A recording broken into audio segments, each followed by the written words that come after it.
অনেকক্ষণ আগে ছাদে এসেছি। কিছু কিছু মুহূর্ত না একা একা চিন্তা ভাবনা করার জন্য কাটাতে হয়, জানো তো।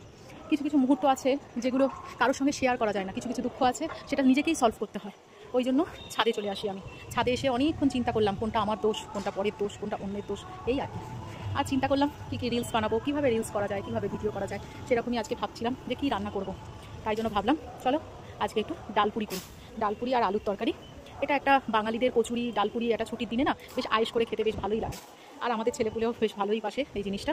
তো চলো রান্নাঘরে গিয়ে ডালপুরি করি। চলো, চলে এলাম রান্নাঘরে। আর তেল আমি গরম করতে দিয়ে দিয়েছি। ফোড়নের জন্য দেবো শুকনো লঙ্কা আর 5 ফোড়ন। ও আচ্ছা, আগে আলুর তরকারিটা করে নিই, তারপরে সঙ্গে সঙ্গে ওপাশে ময়দা মেখে নেবো। ফোড়নটা একটু ভাজা ভাজা করে নিই। এবার দেবো থেতো করা আদা আর কাঁচা লঙ্কা। এটা একটু ভাজা ভাজা হয়ে যাবে। একটু বেসন,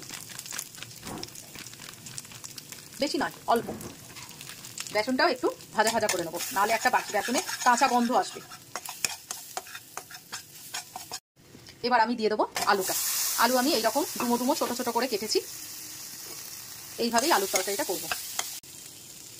সামান্য নুন দেবো আর সামান্য একটু হলুদ দেবো।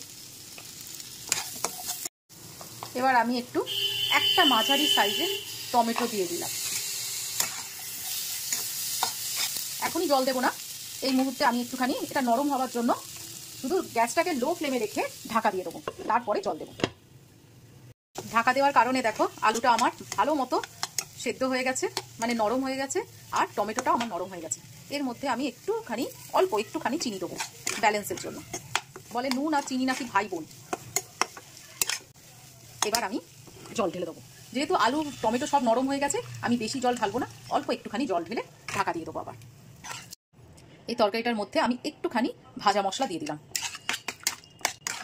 আর একটু জল দেবো, ব্যাস।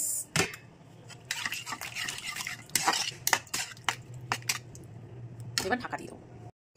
এইবারে আমি ডালের পুরটা করে নেবো। ডালপুরি যেহেতু করবো, ওই জন্য ছোলার ডাল কালকে রাত্রে পুরো ভিজিয়ে রেখে দিয়েছিলাম, আজকে একদম পেস্ট করে নিয়েছি। এখানে কড়াইতে আমি তেল দিয়ে দিয়েছি। এর মধ্যে আমি দিয়ে দেবো সামান্য একটু হিং।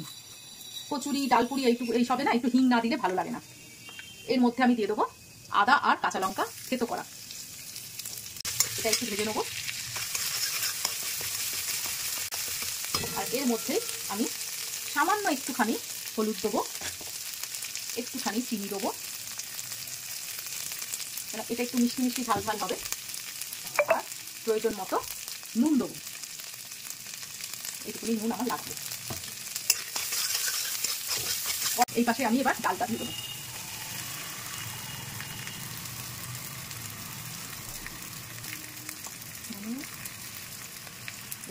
মধ্যে আমি একটু ভাজা মশলা দিয়ে দেবো, ব্যাস। এবার একটু শুকনো করে নেড়ে নেবো ডালটাকে। আমার ডালটা হতে থাকছে, আর এই পাশে আমি ময়দাটাকে মেখে নেবো। 3 হাতার মতো ময়দা নেবো, 3 হাতা নয় 2.5 হাতা। এর মধ্যে আমি নিয়ে নেবো একটু আজওয়ান, রিফাইন অয়েল ময়নের জন্য, একটু নুন আর সামান্য একটু চিনি। আগে এমনি শুকনো মাখবো, তারপরে জল দিয়ে মেখে নেবো।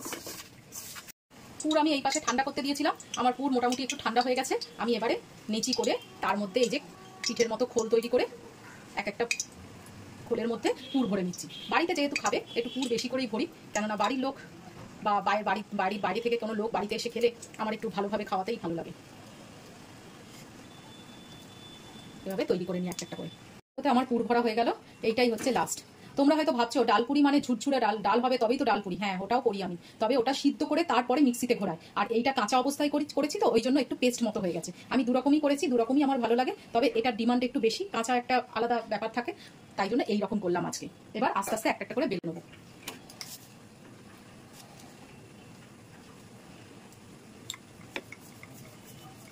খুব আদরে বেলতে হবে, না হলে বাঁদর হয়ে যাবে।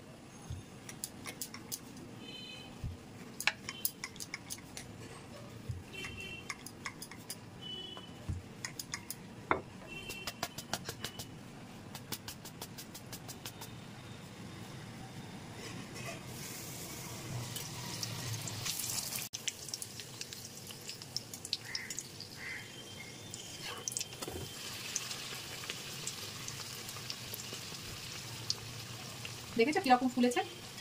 আমি কিন্তু আজকে সাকসেস। কেন বলো তো? আমার প্রথম কচুরি লুচি কিছুতেই ফুলে না, আজকে দেখলাম এটা ফুলে গেছে। এবারে পরপর সব কচুরিগুলো করে নিই, ডালপুরিগুলো করে নিই, সরি, তারপরে তোমাদের কাছে আসছি। আজকে সকালের জলখাবার ডালপুরি আর আলুর তরকারি। কেমন লাগলো অবশ্যই বলো কমেন্টে, আমি অপেক্ষায় থাকবো। টাটা। ও, এর সঙ্গে কিন্তু একটু চাও থাকবে, চাটা এখনো করা হয়নি, করছি।